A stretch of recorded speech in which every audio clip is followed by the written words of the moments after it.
What is risk tolerance? Assalamu Alaikum and welcome to Know and Grow, where we make investing simple and stress-free for expats living in the GCC. Some people panic when their investment go down, others stay calm and ride it out. The difference? It's called risk tolerance. Let's understand what that means. Risk tolerance is simply how much risk you are comfortable taking when investing.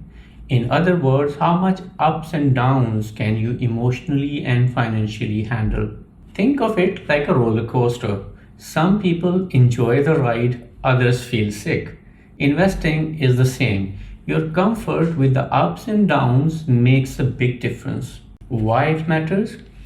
If you can take on more risk than you can handle, you might panic during a market drop and sell it at the worst time. But if you invest too safely, your money might not grow enough for your goals.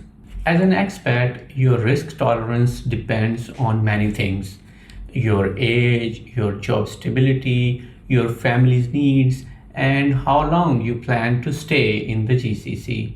If you are young and have time, you can usually take more risk. If you are close to retirement or sending kids to university soon, maybe less. Many platforms like Serva or Stashaway ask you few questions and help you match to the right investment plan based on your risk tolerance. It's quick and useful. So remember, investing isn't one size fits all. Knowing your risk tolerance helps you build a portfolio you can stick with even when market get bumpy. Was it helpful? Then give it a like, share with your fellow expats, and subscribe to Know and Grow, where we guide you towards smarter, calmer investing decisions.